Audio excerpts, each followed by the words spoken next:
Bonjour à tous, alors aujourd'hui, on a vu, j'ai reçu des messages, est-ce qu'on aurait une méthodo de type 2?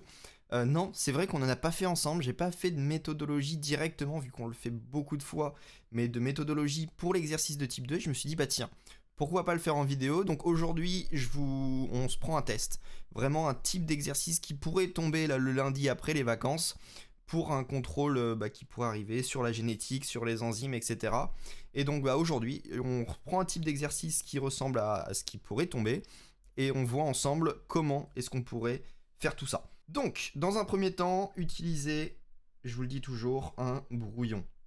C'est important, utilisez un brouillon, gardez-le sur votre côté, et ensuite vous pourrez marquer des différentes choses. Déjà, au niveau de la structure, il va vous falloir, je le répète, mais une introduction. Dans votre introduction, il va y avoir plusieurs points. Principalement 3 points, voire 2. Au minimum 2 points. Vous avez la contextualisation, ça veut dire vous devez ancrer votre sujet dans le réel, donc ça c'est la contextualisation. En quoi c'est intéressant de s'intéresser à votre sujet, qu'est-ce que ça nous apporte, etc., etc. Et à partir de la contextualisation, normalement, votre contextualisation va nous amener à établir la problématique. La problématique, regardez, il y a un point d'interrogation dessous, pensez à toujours mettre un point d'interrogation. Et si le sujet le permet, voilà, si le sujet permet de regrouper les différents documents sous forme d'idées, de grands thèmes, et bah là, vous pouvez même énoncer un plan. Donc, plan, et je le mettrai même en facultatif parce que des fois, c'est pas forcément possible de partir sur des idées et de pas faire document 1, document 2, document 3. Ici, on va essayer d'analyser le sujet et on va essayer de voir comment est-ce qu'on va pouvoir dérouler tout ce plan-là. Après l'introduction, qu'est-ce qu'on a? Eh bien, on a tout le développement. Dans votre développement, va y avoir plusieurs points. Maintenant, à vous de voir comment vous allez le faire. Est-ce que vous allez mélanger les documents pour pouvoir faire une observation globale de tous vos documents, une interprétation, une conclusion, qui arrivera à la toute fin. Donc là, ça va être conclusion. Ou alors, est-ce que vous allez faire une observation d'un document, une interprétation d'un document, observation, interprétation, et une interprétation globale pour tout ramener, pour tout expliquer, ce qui peut être une bonne idée. Dans un premier temps, lisez tous vos documents, mais ça on le verra après. Dans votre écrit, vous devez donc avoir vos observations. Qu'est-ce que vous observez? Décrivez vos documents. Dites, on voit ça, mais toujours en rapport avec le sujet. Qu'est-ce qui nous intéresse? Allez pas observer des choses superflues qui ne nous intéressent pas forcément. Observation, qu'est-ce que vous observez? À partir de ces observations, vous allez pouvoir amener une interprétation. Une ou des interprétations, parce que à tout ça, vous allez avoir besoin de rajouter vos connaissances. Ces connaissances, elles sont importantes parce qu'elles vont vous permettre d'aller plus loin que les documents. Si vous avez juste les documents, vraiment, vous allez vous arrêter au tout début, expliquer ce qu'un troisième pourrait expliquer, et là, c'est pas intéressant. Par contre, si vous commencez à apporter vos connaissances, là, c'est intéressant, et on va pouvoir apprendre de nouvelles choses. Vous allez pouvoir lier les documents, apporter des informations. Et ensuite, peut-être interprétation globale, ça pourrait être bien. Et n'hésitez pas dans l'interprétation à utiliser « Ah, ça on l'a vu avant », ça on le verra après, etc., etc. Mettre des hypothèses, relier vos documents ensemble. Dans la totalité, vos documents doivent être liés ensemble, plus vos connaissances. Et là, vous allez pouvoir avoir un bon développement. Ensuite, la conclusion. La conclusion, c'est quoi? C'est un résumé de votre interprétation, ou de vos interprétations. On va mettre de vos interprétations, qui doit répondre à la problématique. Et là, logiquement, vous avez ici le plan global de comment est-ce qu'on doit réaliser ce type d'exercice 2. Une introduction avec une contextualisation qui vous amène à une problématique qui est dans le sujet. Vous ne devez pas reprendre forcément les termes du sujet, même je vous le déconseille. Par contre, vous devez être dans le sujet pour essayer d'expliquer tout ça. Maintenant, on va essayer de s'intéresser à notre exercice, donc un exercice de type de bac qui est normalement réalisé en beaucoup moins de temps que ce que je vais vous laisser pour le faire. On se laisse 2 heures pour le rédiger parce qu'il faut que vous arriviez à adopter cette méthodologie pour ceux qui vont continuer en spé l'année prochaine. Donc là, cette vidéo, elle va prendre un petit peu plus de temps, mais je vous invite vraiment à la regarder en entière. On va faire l'exercice ensemble et je pense qu'en soi, en formation, il n'y a pas mieux. Vous allez pouvoir réfléchir, je vais vous laisser les documents petit à petit, mettez pause, essayez de vous poser, faire vos notes de votre côté, essayez de voir si vous avez la même réflexion que moi. Pour cet exercice, on est sur une cause possible de l'albinisme, ça c'est le titre. Albinisme, Vous voyez ce que c'est? Là, on a même une contextualisation, c'est qu'avant même de savoir, l'albinisme, on le voit souvent. Alors, ça arrive sur toutes les personnes, on le voit, elles ont une peau blanche, une dépigmentation, des choses comme ça, et donc, bah là, ça peut être un bon sujet de contextualisation. Il y a des personnes qui en ont, bah, à quoi est-ce que c'est dû? Bah, on va essayer de s'y intéresser. Là, dans notre premier document, c'est même pas un document, c'est même le document d'accroche. Ce que l'on voit, c'est qu'on a une chaîne simplifiée de la biosynthèse de la mélanine. C'est-à-dire comment est-ce que cette mélanine va être produite. Ce que l'on voit, c'est que nous avons donc de la tyrosine qui est transformée en une molécule, on ne sait pas comment elle s'appelle X, qui est transformée en une molécule, on ne sait pas comment elle s'appelle Y, et qui est transformée en mélanine. Et la première transformation, la transformation 1, on va appeler ça 2 et appeler ça 3, la transformation 1, elle est produite par une molécule, la tyrosinase. Cette réflexion-là, je l'ai eue il y a quelques minutes avec vous, sauf que le record a bugué. Donc là, malheureusement, je la refais, mais je l'ai découvert en même temps que vous, et cette réflexion m'est apparue maintenant. Là, ce que l'on a, c'est qu'on a une réaction, une molécule qui se transforme en une autre molécule, la tyrosine qui se transforme en la molécule X, tout ça par l'action de la tyrosinase. Est-ce que ça nous rappellerait pas quelque chose qu'on a vu en cours? Bah si, ça nous rappelle les enzymes. Là, donc, où on aurait une enzyme, la tyrosinase, on se rappelle qu'une enzyme, c'est une molécule qui permet de catalyser une réaction biochimique. Donc là, on a une enzyme. Là, on aurait un substrat. Et là, on aurait un produit. Mais ce produit, X, c'est aussi un substrat de cette réaction. S'il y a une enzyme ici qu'on ne connaît pas, et là, on aurait un produit. Et là, on aurait le produit final, la mélanine. On aurait donc toute cette chaîne de biosynthèse qui correspondrait en tout cas au début à la tyrosine qui est transformée en produit X, tout ça par l'action de la tyrosinase. Et là, je sais pas si vous regardez, mais l'allure du sujet, si on réfléchit à tout ça, et ben en soi, on voit que le sujet met l'accent sur deux trucs principalement. La tyrosine, la tyrosinase et la mélanine. On voit que le fait que le sujet ne donne pas de nom à X et Y, c'est sûrement qu'on va très peu les utiliser lors de ce sujet. Et là, on va pouvoir essayer d'aller vérifier par la suite en lisant le reste. L'albinisme humain est la plus fréquente des anomalies héréditaires de pigmentation. Le phénotype macroscopique, donc visible à l'œil nu, visible consiste en un manque de pigmentation plus ou moins marqué de la peau, des cils et des yeux. Ok, c'est ce qu'on a dit, c'est ce qu'on s'est souvenu de ce qu'on peut voir dans la vie de tous les jours et qui pourrait nous servir en contextualisation. La pigmentation est un processus complexe qui résulte de la synthèse de pigments spécifiques, ici la mélanine. Cette synthèse nécessite une chaîne de biosynthèse, c'est ce qu'on avait juste au-dessus, avec la production d'intermédiaires X, Y, faisant intervenir la molécule tyrosinase. Donc ça, ce serait potentiellement notre enzyme qui serait potentiellement une enzyme. Toute anomalie intervenant au cours de la chaîne empêche la production de mélanine. Et là, on nous dit, avec cette phrase-là, que s'il y a un seul problème quelque part, eh ben c'est sûrement que à la fin, on n'aura pas de mélanine. Comme on met le point sur la tyrosine et la tyrosinase, soit on a un problème avec la tyrosine, il manque de la tyrosine, soit on a un problème avec la tyrosinase, et la tyrosinase, soit il en manque, soit elle ne fonctionne pas bien. Là, on n'a pas commencé le sujet, qu'on peut déjà, avec notre cours, essayer d'avoir cette réflexion.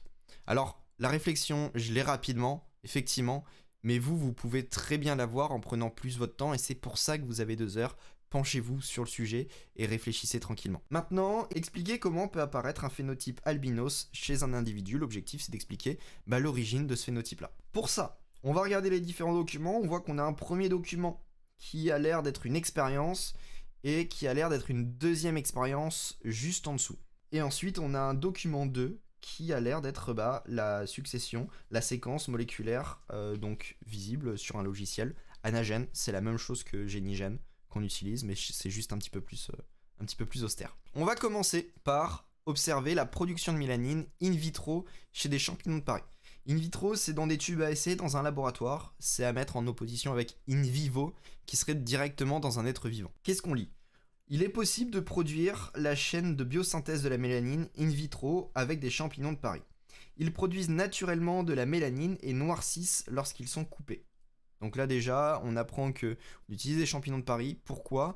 Parce que naturellement, ils seraient en train de produire de la mélanine. Et ça on le voit parce que quand ils sont coupés, ils noircissent. Et on dispose donc d'un jus de champignon de Paris, qui est fraîchement cueilli et qui contient les molécules nécessaires à la synthèse de mélanine. Là, logiquement, ce qu'on apprend, c'est que dans le jus de champignon de Paris, on a de la tyrosinase, de la tyrosine, du X, du Y, peut-être. Donc maintenant, ce que l'on va voir, c'est qu'on a 4 tubes à essai. Tube 1, tube 2, tube 3, tube 4. Dans le premier tube, nous avons uniquement de la tyrosine. Ça veut dire que nous avons uniquement ceci. S'il n'y a que de la tyrosine, logiquement, on ne devrait rien avoir. Dans le tube 2, on a du jus de champignon de Paris seul. Dans le tube 3, de la tyrosine plus du jus de champignon de Paris. Et dans le tube 4, de la tyrosine plus du jus de champignon de Paris bouilli. On voit que là, on rajoute de la tyrosine. Et là, on rajoute le bouilli. Peut-être que ça va changer des choses. Ce qu'on voit, c'est qu'après 1h30 de réaction dans les 4 tubes, qu'est-ce qu'on observe ?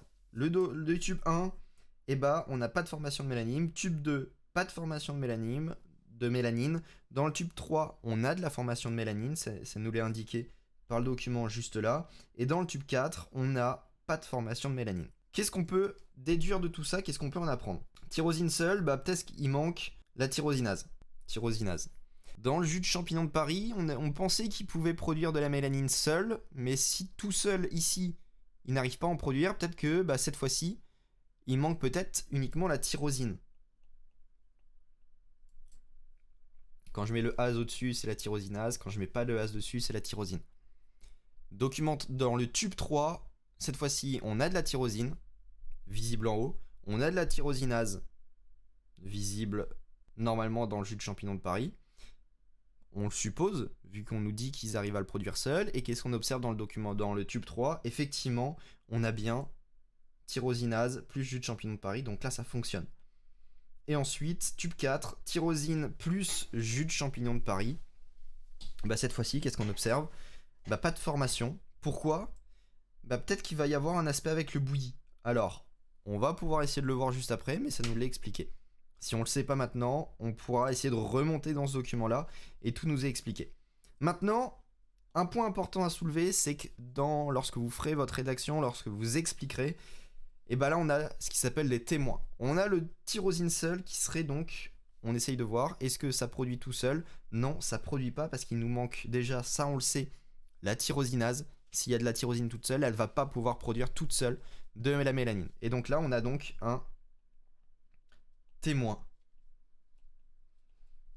Ça fonctionne pas, c'est le témoin, on sait que ça va pas produire, c'est même un témoin négatif. Pour vérifier que la tyrosine toute seule, elle ne produise pas toute seule de la mélanine. Là, on a la certitude. On aurait même pour le jus de champignon de Paris un deuxième témoin négatif. Est-ce que le jus produit tout seul de la mélanine ? On a même un deuxième témoin négatif pour vérifier que tout ça ne fonctionne pas. Bon, maintenant qu'on est bon, on sait que pour produire de la mélanine, il nous faut de la tyrosine, plus on en déduit que dans le jus de champignon de Paris, on a de la tyrosinase. Et là, on a toutes les informations qu'on peut extraire de la première expérience. Dans la deuxième expérience, c'est une cinétique enzymatique. C'est exactement ce qu'on a réalisé en cours pendant qu'on avait pris 2 séances. C'est exactement pareil. Pour mieux comprendre la relation entre la tyrosine et la tyrosinase, on suit expérimentalement la synthèse de mélanine avec un jus de champignon de Paris pour différentes concentrations de tyrosine dans les conditions des tubes 3 et des tubes 4. On se souvient, les tubes 3 et les tubes 4, c'est quoi ? C'est tyrosine plus jus de champignon de Paris et tyrosine plus jus de champignon de Paris qui a été bouilli. Ce que l'on voit, c'est que tout ça, on peut l'observer grâce à l'apparition avec un colorimètre. Oui, effectivement, comme ça se noircit. Logiquement, on peut le voir avec de la colorimétrie. Nous, on avait vu avec une sonde à O2. Ici, c'est un colorimètre, mais c'est exactement pareil. Et là, on voit qu'on a 2 courbes. Enfin, on a 2 successions de points. On a une première succession de points qui est les plus, résultat obtenu à partir du jus de champignons frais. Et là, si on repasse, prenez votre surligneur, repassez, et on peut voir que ça suit exactement la forme qu'on a pu voir en cours, la forme de cette cinétique qui est relativement caractéristique. On peut voir ici que nous avons atteint le palier, donc avec la vitesse maximale, et que ce palier est à peu près atteint à ce point-là, qui est à peu près à 5 de concentration en UA. et que la vitesse maximale, elle serait entre 30 et 35 UA. On n'a pas d'unité, donc comme ça, on n'a pas besoin de se prendre la tête avec penser à forcément mettre une unité, penser à mettre UA par contre. Et on a deuxième information, c'est que nous avons ici, résultat obtenu à partir de jus de champignons bouillis, les températures élevées modifient de façon irréversible la structure tridimensionnelle des protéines. Et là, on peut commencer à apprendre des choses. On peut commencer à faire une relation avec ce qui se passe là. Là, si on le regarde, notre courbe, elle est ici et on n'a aucune production. On n'a aucune vitesse enzymatique, aucune production de produits. Donc là, déjà, on peut se dire que si on modifie de façon irréversible la structure tridimensionnelle de la protéine, c'est ce qui a dû se passer ici. Et donc, on comprend peut-être mieux pourquoi est-ce qu'il y a eu zéro production de mélanine. Si on revient ici, on peut même remplacer le mot protéine par le mot enzyme. Et là, on revient avec le cours. Une enzyme, si on la change de structure, et peut-être que enzyme non fonctionnelle, ça c'est mon diminutif pour écrire fonctionnel. Si on a une enzyme non fonctionnelle, c'est pourquoi peut-être qu'on a modifié ce qui s'appelle modification. On a une modification du site actif. Et si le site actif est modifié, on n'a pas tyrosine en produit X. Ça se fait pas. Et là, on a des informations. Si la tyrosinase est modifiée, température trop élevée, en tout cas à un site actif non fonctionnel, un site actif ou une structure qui ne permet pas la fixation de la tyrosine, et cette fois-ci, on n'a pas de production de mélanine. Maintenant, si on passe au document 2, c'est à peu près tout ce qu'on peut tirer du premier document. Si on passe au document 2, on voit qu'on a une succession de séquences moléculaires avec le logiciel Anagen qui est la même chose que le logiciel Génigène.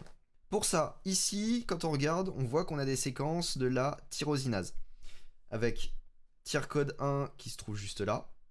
On a juste en dessous tyralba pour tyralbinos. Et ensuite, on a ici ce qui semblerait être des séquences d'acides aminés, donc ce qui produirait la molécule. On a la séquence de la tyrosinase pour un individu non albinos et pour un individu albinos.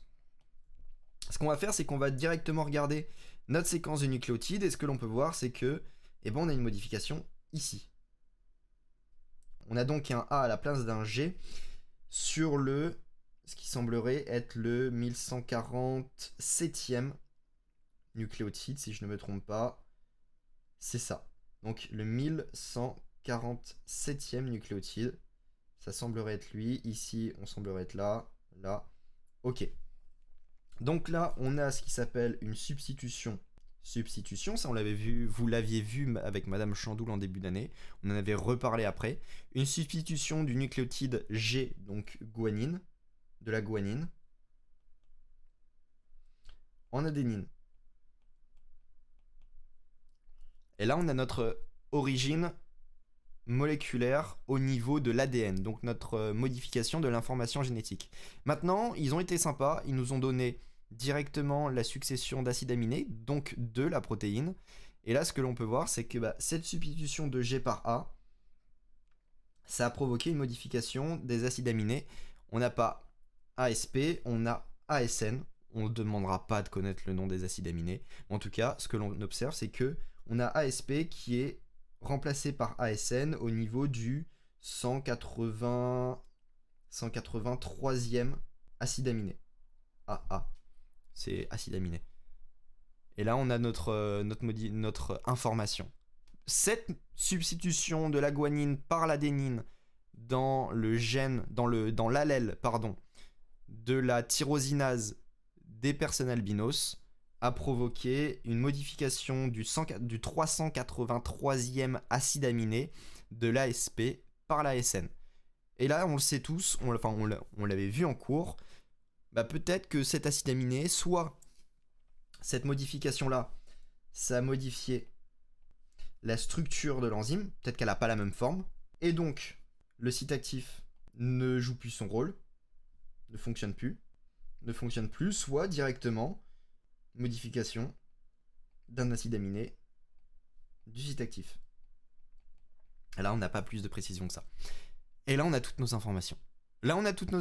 Parce que l'on peut apprendre, si on remet tout en relation, que c'est la substitution du 1147e acide aminé d'une guanine par une adénine sur l'allèle de la personne atteinte d'albinisme, qui a provoqué une modification de la structure de la molécule de tyrosinase par un remplacement de l'ASP par l'ASN, donc du 383e acide aminé de la structure de l'enzyme. Cette modification de structure, on peut voir sur l'expérience 1 ainsi que sur l'expérience 2 que si on a une modification de la structure tridimensionnelle de la protéine, donc de l'enzyme, on a donc une modification du site actif et on n'a plus de production de mélanine. Comme on n'a plus de production de mélanine due à un changement tridimensionnel de la protéine ou alors de l'enzyme, ou alors à une modification du site actif, et qu'est-ce qui se passe? Le problème, c'est un problème au niveau de cette réaction. On va changer de couleur. C'est un problème au niveau de cette réaction. Ici, ça ne se fait plus. On n'a plus d'action de l'enzyme, donc la tyrosine elle-même ne peut plus se faire, et donc on n'a plus de produit X. Si on n'a plus de produit X, on n'a plus de produit Y, et si on n'a plus de produit Y, on n'a plus de mélanine. Et là, on a notre origine, on a fait notre interprétation, et votre conclusion, ce serait, il y a eu une modification génétique de la tyrosinase qui empêche la fixation de la tyrosine sur le site actif de la tyrosinase, et donc sa transformation en intermédiaire X. Comme il n'y a plus d'intermédiaire X, plus d'intermédiaire Y, et comme il n'y a plus d'intermédiaire Y, il n'y a plus de mélanine. On a donc notre cause de l'albinisme. Et là, on a à peu près tout fait. L'objectif après, c'est de bien rédiger le tout. On a réussi à compléter et vous avez pu voir que j'ai beaucoup écrit sur le brouillon. J'ai pris des notes, j'ai fait des gribouillis, etc., etc. Faites ça pareil. Faites pareil. Mettez vos idées sur un brouillon à côté. Et maintenant, l'objectif pour vous, c'est d'arriver à bien rédiger tout ça. Contextualisation, on observe dans la rue des personnes qui peuvent être atteintes d'albinisme. On peut essayer de se demander pourquoi quelle est la cause de cet albinisme. Dans un plan, il n'y a pas forcément de plan. Donc je vous invite même pas à le faire. Et ensuite, observation, document 1, qu'est-ce que vous observez? Qu'est-ce que vous pouvez en déduire? Utilisez vos connaissances. Document 2, document 3, toujours les interprétations. Utilisez même la chaîne de biosynthèse qu'on a vue au début. Et ensuite, la conclusion, celle qu'on a faite ensemble. Et j'ai été vite, repassez-vous, même si la vidéo a été longue, plus de 25 minutes, je suis désolé, mais je pense que ça peut vraiment vous aider à maîtriser l'exercice de type 2. J'espère que vous avez compris, et que si vous avez compris, envoyez-moi un message. Si vous n'avez pas compris, envoyez-moi un message sur Pronote, mais je pense que normalement, ça devrait être bon. Je vous souhaite une bonne fin de vacances, je l'ai fait le plus tôt possible. Je vous souhaite une bonne fin de vacances, courage pour vos révisions de bac blanc et pour toutes les autres révisions, et puis on se retrouve lundi de la rentrée.